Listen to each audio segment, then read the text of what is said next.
Mesdames et messieurs, bonsoir à tous et bienvenue pour le plat du jour. Alors, nous sommes en compagnie de Fabienne du restaurant La Milliardise. Bonsoir Fabienne. Bonsoir. Alors, ce soir, j'ai cru comprendre que nous allons faire un dessert. Oui.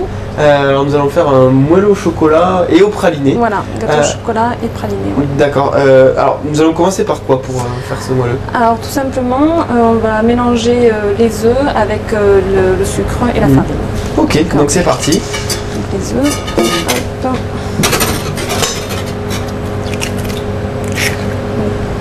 4 œufs. Hein. C'est une recette plutôt classique, oui, à laquelle on rajoute en fait le praliné pour apporter un petit plus, oui, au dessert.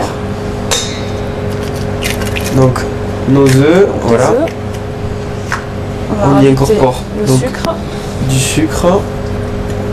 Il y a à peu près 90 grammes, on va dire, de sucre. Oui. Donc justement, on n'en met pas beaucoup parce que le praliné va apporter déjà pas mal de sucre. Ouais, pas mal de sucre. Donc du coup, il ne faut pas trop en rajouter.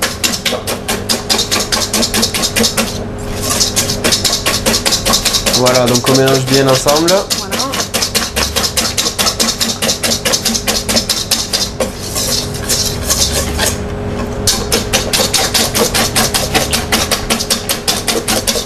Ensuite, donc, on rajoute la farine. La farine. Là, il y en a à peu près 80 grammes. 80 grammes de farine, 80 grammes de... 90 de sucre. 90 de sucre, voilà. Après, le sucre, c'est vrai que c'est un peu aux gens à doser. Oui, parce que c'est vrai que dans les recettes, c'est souvent... il y a souvent beaucoup de sucre qui apporte pas grand-chose. Donc, c'est aussi selon les goûts. C'est plus pour les enfants qui souhaitent... qui aiment bien manger des choses très très sucrées. Oui, voilà. Mais bon, déjà le chocolat et le praliné apportent beaucoup de sucre. Donc. Voilà, donc là on a la première pâte, donc le mélange œuf, sucre et farine. Donc je va récupérer attraper le chocolat. Donc notre chocolat et notre praliné, et le praliné que nous avons laissé au chaud. Voilà, là on a fait fondre du praliné avec du beurre. Donc il y en a à peu près 100 grammes de chaque. Donc si vraiment vous n'avez pas de praliné, que vous voulez quand même faire un gâteau au chocolat, on double le beurre. En fait, c'est 200 grammes de beurre. D'accord. Comme ça fera vraiment le gâteau au chocolat très classique. Et par contre, du coup, il faudra rajouter un petit peu de sucre dans la recette. Oui. Donc voilà, là on mélange le praliné avec le beurre. Voilà, donc on essaye d'obtenir un ensemble qui est à peu près homogène. Ouais, bon, c'est pas évident parce que le praliné, c'est pas du tout la même consistance que le beurre. Oui.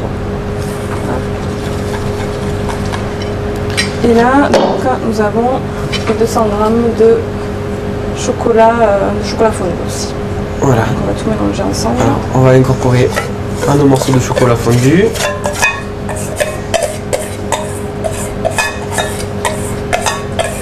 On reconnaît bien la couleur du praliné.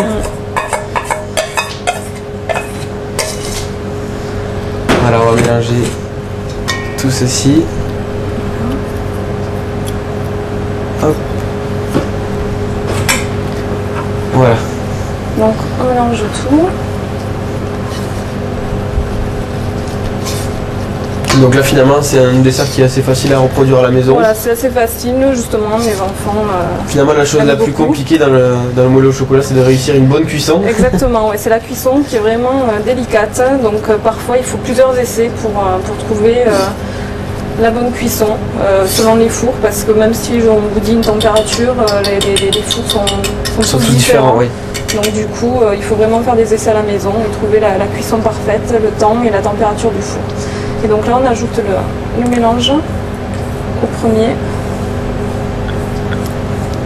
Voilà, on incorpore donc notre mélange de chocolat, de praliné à notre première partie qui était elle composée d'œufs, de farine et de sucre. Pardon. Hop, voilà. On va mélanger le tout.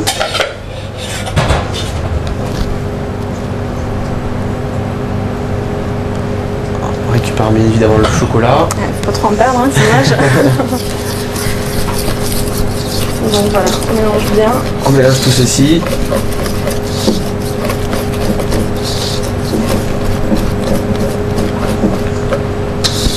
Voilà, il faut que ce soit assez homogène. Hein. Oui, voilà, assez homogène. Après, c'est pas grave s'il y a quelques petits morceaux. Oui, voilà, ça... Finalement, la cuisson, oui, ça...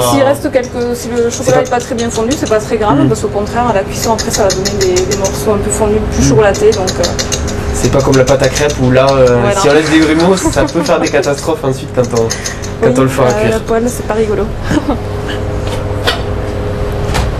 Voilà, et donc dans un moule beurré et fariné.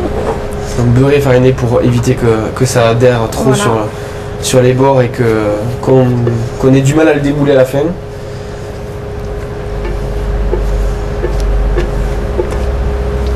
Voilà, toute notre pâte. Dans le moule. Voilà. Donc là, une fois que vous avez obtenu ça, il n'y a plus qu'à mettre au four. Voilà, on le met... alors ici, donc vu le matériel que j'ai, je le mets 16 minutes à 250 degrés à peu près. Oui. Donc après, il faut le surveiller la première fois qu'on le fait chez soi. Donc c'est bien d'avoir le four assez fort pour qu'il reste justement bien moelleux à l'intérieur. Donc après on adapte le temps de cuisson. Le conseil c'est de vérifier en plantant un couteau. Voilà. Ouais. Alors ce qu'il y a c'est qu'en plantant le couteau c'est pas comme un clafoutis ou un autre gâteau. Il faut justement que ce soit un peu cru à l'intérieur. C'est vrai que ça se voit aussi un petit peu à la croûte du dessus. Oui. Il faut que ce soit bien figé dessus.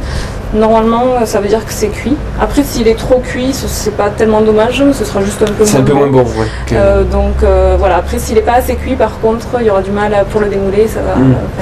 Ça va être catastrophique, ça va couler dans tous les sens. Ce sera très bon par contre, mais ce sera pas très présentable, on va dire. Ouais. Donc voilà, à essayer chez soi et je vous dis, on adapte le temps de cuisson. Voilà, donc 16 minutes. Ok, donc on va mettre tout ceci au four et puis on va retrouver ensuite le gâteau terminé. Voilà. Nous nous retrouvons avec le gâteau terminé.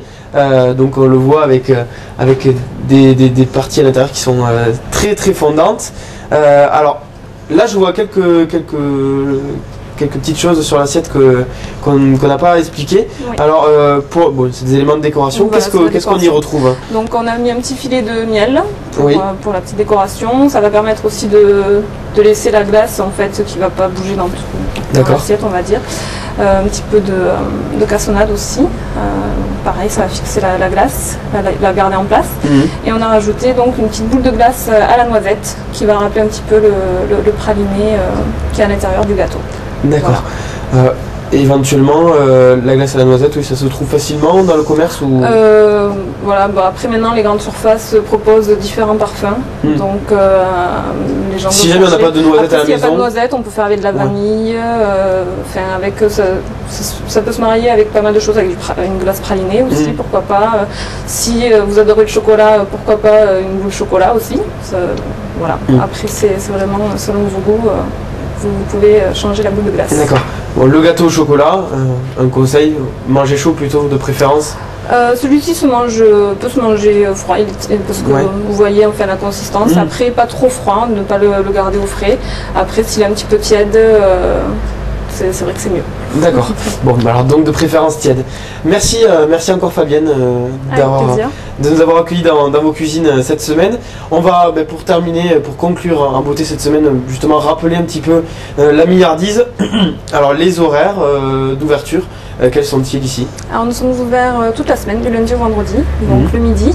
Et si vous voulez venir le soir, on est ouvert le jeudi et le vendredi. Le jeudi et vendredi soir, d'accord.